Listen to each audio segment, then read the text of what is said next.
Ay, amor, no te traje flores porque no encontré, pero te traje estas yucas que son una belleza. Unas batatas que yo mismo cultivé, un ñame, una patilla y una bolsita de cereza. Y este suero a Toyagüey, que no resiste de toalla, para que sepan los suegros que no vas a aguantar hambre cuando conmigo te vayas. Para que sepan los suegros que no vas a aguantar hambre cuando conmigo te vayas. Ay, amor, ya parió la puerca de la que te hablé, y hay dos vacas preñadas, la blanquita y la balsina. Como pintan las cosas, todo está bien. Se está yendo el verano y ya la lluvia se aproxima. Floreció el matarratón, estamos en buena fecha. Ve alistando motete porque te vienes conmigo apenas venda la cosecha. Ve alistando motete porque te vienes conmigo cuando venda la cosecha. Nada te va a faltar, mi vida te lo juro. ¿Qué te puede faltar si en el campo está el futuro? El año pasado, en el 2013, fue un año que estuvo marcado por muchas movilizaciones sociales, específicamente aquellas lideradas por el sector agrario, lo cual concluyó con la cumbre agraria. Tuvo como resultado un pliego unificado. Estamos aquí hoy para debatir con Frank Molano, integrante del MODEP, Movimiento de la Defensa de los Derechos del Pueblo, con Alejandro Mantilla, del Instituto Nacional Sindical, y con Carlos Alberto Benavides, de Fuerza Común, para discutir un poco y reflexionar sobre cuál es el momento actual de estas movilizaciones sociales de cara también a las elecciones presidenciales y qué viene para el futuro. Quisiera empezar preguntándoles sobre cuál fue esa acumulación de fuerzas que se dio en el paro agrario. Alejandro, si quieres empezar. Bien, gracias, Silvia. El paro de 2014 representa un momento clave para el movimiento popular colombiano. Recoge buena parte de los acumulados del paro del año pasado, pero sobre todo porque es en el 2014 cuando se logra un muy alto nivel de coordinación que, como tú bien planteabas, tiene que ver sobre todo con la cumbre agraria, y además porque se logra, gracias a la movilización, que el gobierno reconozca que hay un pliego unitario y que hay un espacio como lo es la cumbre, que es legítimo, representativo del movimiento campesino, indígena y afro, y además el reconocimiento de recursos y política pública por fuera de la política hegemónica. Me explico. El movimiento campesino movilizado logra una serie de recursos para inversión en economía campesina por fuera del pacto agrario. Y eso implica entonces que se genera política pública desde las demandas de la gente y por fuera de lo que había planteado el gobierno nacional. El CISCA, al igual que muchos procesos a nivel nacional y en sus espacios de articulación como el CNA, Congreso de los Pueblos y la Cumbre Agraria, en ese avance hacia la unidad de todas las organizaciones sociales, decide y cree conveniente la participación en el paro, porque ha sido una propuesta construida por primera vez de todas las organizaciones sociales del país. En ese sentido, el CISCA se propone contribuir con algunos avances en su plan de vida, contribuir a la propuesta y que no se convierta siempre las movilizaciones en una lucha reivindicativa, sino en proponer, es decir, en diseñar pues una propuesta para un país mejor. Estamos en la movilización nacional porque es la única forma de que el gobierno colombiano atienda las necesidades del campesinado. Esta región, igual que el resto de la región del país, es una región abandonada, olvidada por el gobierno tanto local como nacional.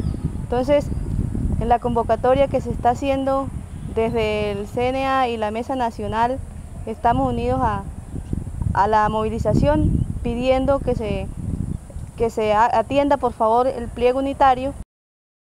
Que ya venimos en un proceso largo de las jornadas anteriores donde se hizo un pliego de petición, el cual no se ha respondido y que a partir del 28 nos íbamos a movilizar. Carlos Alberto, para ti, ¿qué implica esta acumulación de fuerzas? Yo creo que el país desde el 2008 ha captado y ha vivido un proceso de ascenso de la lucha social. Y ese ascenso de la lucha social tiene que ver obviamente con un proceso de agudización de una serie de contradicciones en donde más sentidas son en el mundo agrario, en el mundo campesino, en la vida regional. Pero también es interesante porque ese ascenso ha estado marcado por las expresiones de una gran diversidad de procesos. Diversidad de procesos regionales, diversidad de procesos étnicos y también incluso diversidad de dinámicas sobre la comprensión misma del mundo agrario en este caso. Y la cumbre lo que permite alrededor de ese pliego es recoger no solo el programa y la plataforma, sino también algo que a mí me parece fundamental, que son las vitalidades diversas que están en el campo y las formas de expresar esas vitalidades, lo que nosotros llamamos vida campesina, no solo el sujeto campesino, sino lo que involucra la vida campesina, desde la soberanía alimentaria, desde la relación agroambiental, desde las dinámicas como las zonas de reserva campesina, desde la vida autonómica de los resguardos y los consejos comunitarios. Hay un proyecto de construcción que la cumbre lo está expresando. Bueno, lo del pliego unitario es una propuesta que se construye en la cumbre agraria, étnica y popular, donde todos los sectores agrarios campesinos del país deciden tener una sola propuesta para presentarla al gobierno nacional. Pero también se unieron otros sectores a este paro. Frank, si tú nos puedes dar tu opinión en relación a esos otros grupos que se unen a este paro y engrosan estas movilizaciones sociales. Bueno, mayo fue particularmente interesante porque permite emerger un sector que venía de una relativa pasividad, que es el magisterio colombiano. Y efectivamente el paro nacional de mediados de mayo, un paro masivo y que culmina con un éxito relativo, es decir, con un planteamiento de parte del gobierno de que efectivamente las condiciones de los maestros y las maestras colombianas son paupérrimas y que hay que mejorarlas. Se entra a discutir el proceso de evaluación por competencias, que es supremamente inequitativo, y queda también pendiente la discusión que se reconoce la deficiencia de las condiciones de salud del magisterio. Esa fue una movilización muy interesante, duró 3 días y entra en un proceso de expectativa. Vamos a ver si el gobierno, el Ministerio de Educación, da continuidad a las mesas de discusión. Fue muy importante que se diera en mayo porque mostró la capacidad de los sectores de diferentes sectores sociales para entrar a discutir con el gobierno, que está terminando, obviamente una coyuntura política que se tiene en cuenta, pero muestra que hay capacidad de movilización. El pliego unitario recoge las diferentes propuestas de las organizaciones sociales a nivel nacional, donde garantiza que nos recogemos todos los sectores populares, no solamente el sector del campesino, sino también estudiantes, trabajadores y todas las diferentes expresiones sociales que están en este momento inconformes con ese modelo que se está desarrollando. Y esas reivindicaciones de los maestros nos ponen a pensar un poco, que se unen a las reivindicaciones también de los estudiantes, y quisiera preguntarles si ustedes ven que hubo un declive un poco en el movimiento estudiantil, o qué pasó con ese movimiento estudiantil tan fuerte de años anteriores. La MANE logra algo fundamental para la lucha social en los últimos años, y es lograr revertir un proyecto de ley con un ánimo completamente privatizador y neoliberal impulsado por el gobierno colombiano. ¿Sí? La MANE logra detener la política pública del Estado y, curiosamente, la movilización reciente del paro agrario logra generar política pública. Entonces ahí ya de entrada vemos que la MANE genera lecciones bien importantes.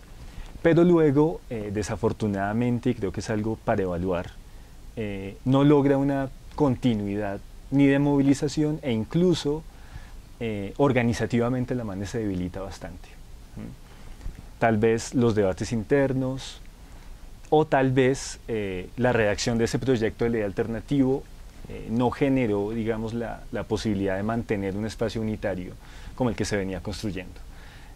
Tal vez la lección de este espacio, de la MANE como tal, es que la unidad de los campos populares no depende de las organizaciones como tal, tiene que trascender más allá de ellos.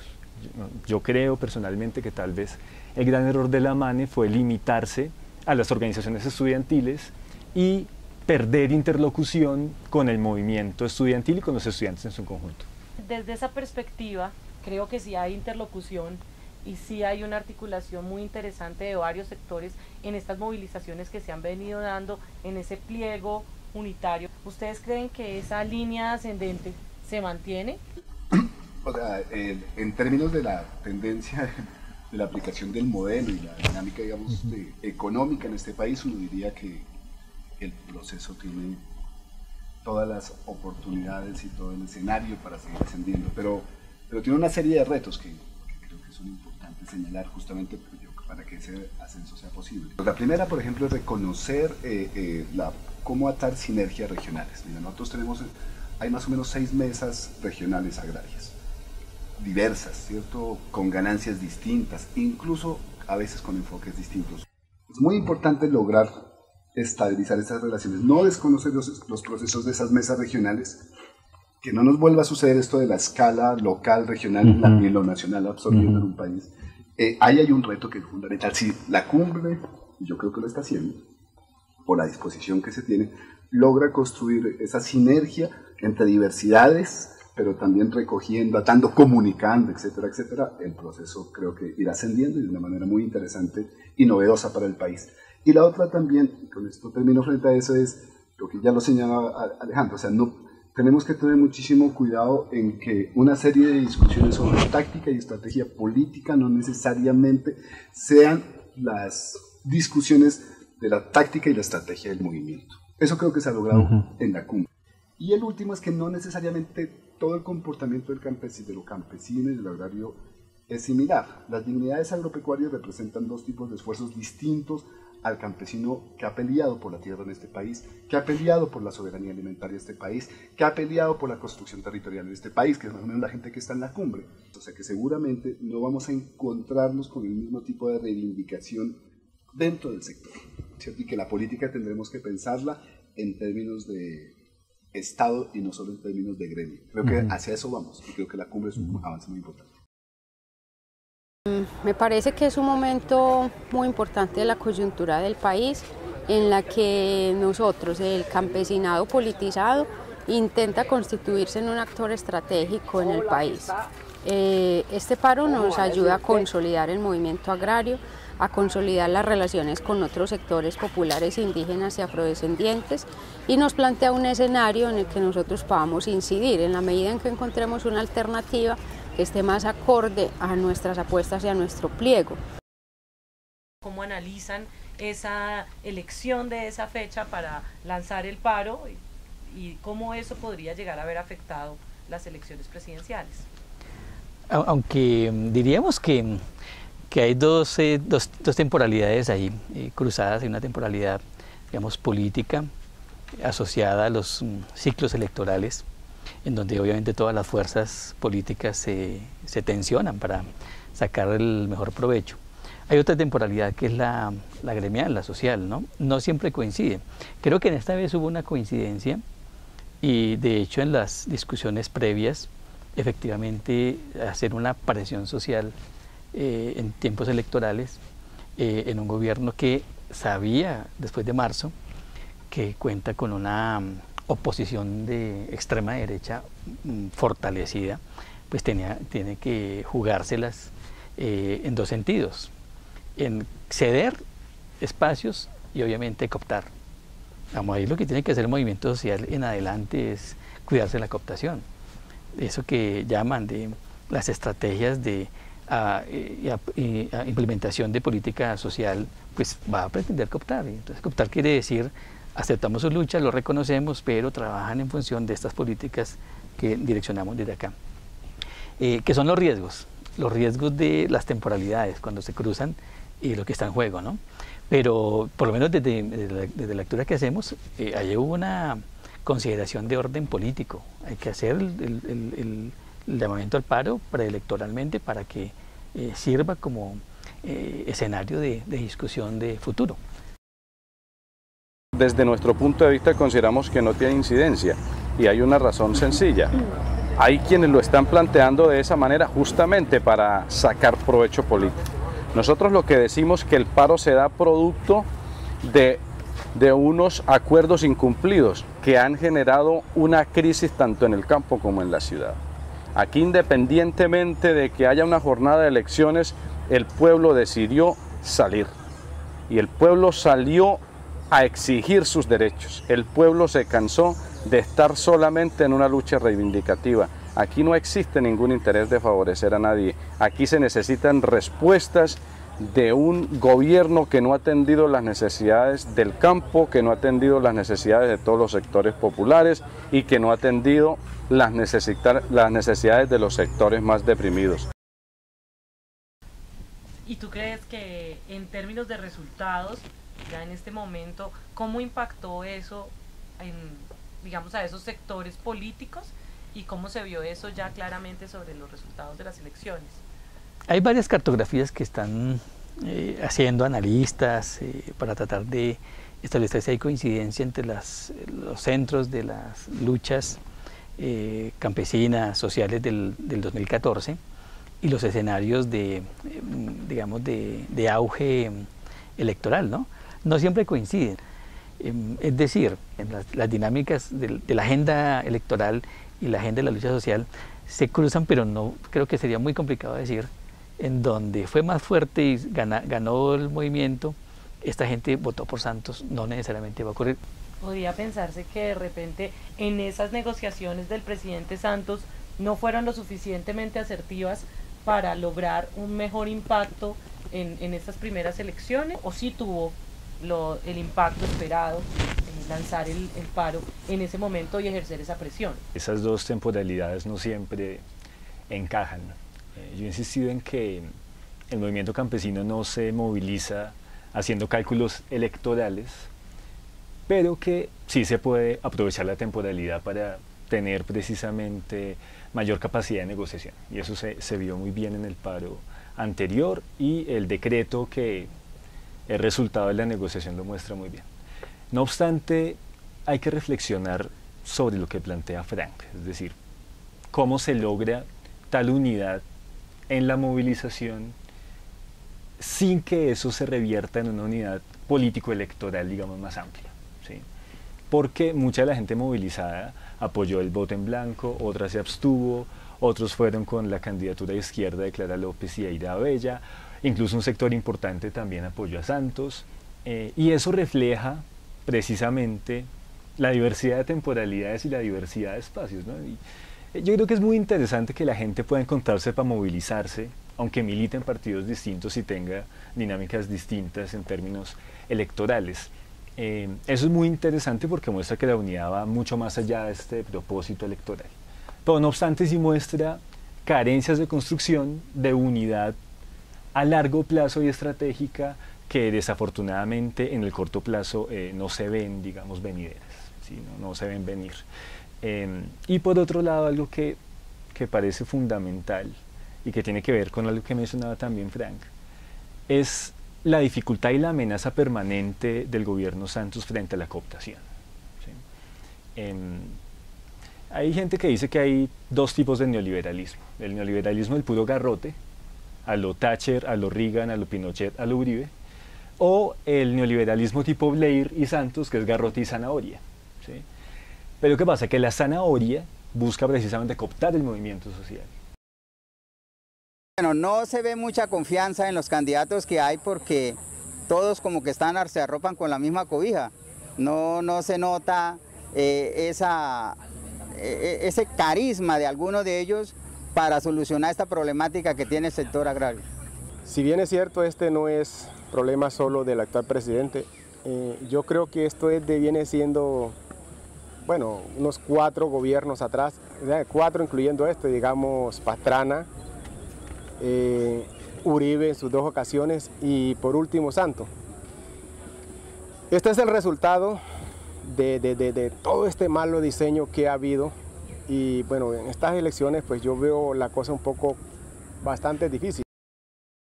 Se plantea también que hay una fuerza electoral más allá de la izquierda, o sea, una fuerza tal vez que sobrepasa la izquierda como la hemos venido entendiendo y también puede involucrar de alguna manera otras perspectivas. ¿Ustedes creen que eso es así?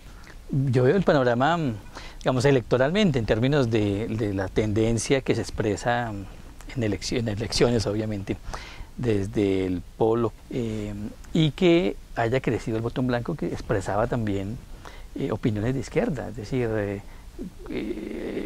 digamos, en términos absolutos es muy pequeño, pero en términos porcentuales creció.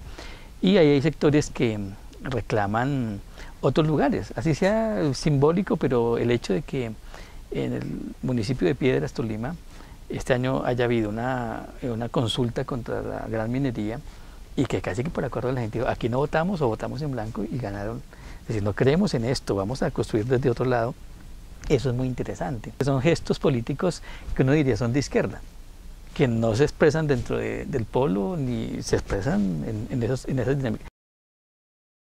¿Cómo entender o cómo ayudar a entender al elector esa toma de decisión desde los movimientos y desde las movilizaciones? Es fundamental en este momento asumir el reto de que la movilización nos lleve a una dinámica de construcción de paz. Yo no creo que vayamos a tener posconflicto, pero sí creo que podemos construir un escenario de transición en donde la lucha popular sea muy importante, o sea, donde la posibilidad de que la muerte inclemente, bárbara, que hemos tenido durante los últimos 70 años no sea la clave con la que se desarrolle la política y la sociedad, que deben ser los contenidos del movimiento social los que obliguen, entre dobles comillas, a Santos a hacerle un guiño al proceso, para que la gente diga sí, hay un compromiso no con la formalidad de la paz, sino con los contenidos de la paz. ¿Ustedes creen que esas movilizaciones de las que venimos hablando, que se dieron desde el año pasado, que se han venido fortaleciendo, van a ser determinantes en esta segunda vuelta de elecciones para presidente? Hay varios sectores de la izquierda que de manera muy clara se han opuesto al modelo, se han opuesto a Santos, han participado en la movilización, han sido determinantes para realmente arrinconar al gobierno, pero que hoy ven la necesidad de apoyar a Santos para que no vuelva, digamos, la tromba de Uribe y sus secuaces. Y esa es una opinión que cada vez se viene fortaleciendo en varios sectores y espacios. Eso de entrada genera muchas preguntas, ¿sí? Porque ¿cómo es eso que tú terminas apoyando un gobierno que te has opuesto durante 4 años? Eso resulta pues contraintuitivo, pero refleja también la adversidad del momento político, ¿sí? No obstante, hay que tener claro que hay varios aspectos que toca resaltar. Primero, yo insisto en que el riesgo que sectores importantes de la izquierda puedan apoyar a Santos, e incluso que ni siquiera digan que votan contra Uribe, sino por Santos, incluso aunque quieren apoyar el proceso de paz, que es un objetivo enteramente loable, podrían poner en riesgo en algunos sectores la autonomía del movimiento popular, ¿sí? Y creo que este es un momento donde el movimiento social va a tener que mostrar mucha madurez para no dejarse cooptar, insisto, por la zanahoria de la tercera vía santista. El que tengamos que decidir hoy entre una candidatura de derecha y una candidatura de ultraderecha, que tiene además en medio toda la discusión sobre una posible solución política al conflicto, muestra un escenario que puede ser muy adverso para el movimiento social colombiano y que es necesario que mostremos la mayor madurez y la mayor consecuencia en ese sentido. Termino diciendo que el principal reto del movimiento social hoy es persistir en la oposición al modelo, persistir en la oposición al régimen y la necesidad de avanzar en escenarios de unidad y de conservación de la autonomía, quien quiera que gane las elecciones. Amanece, noche amanece, que ya tengo frío, noche amanece.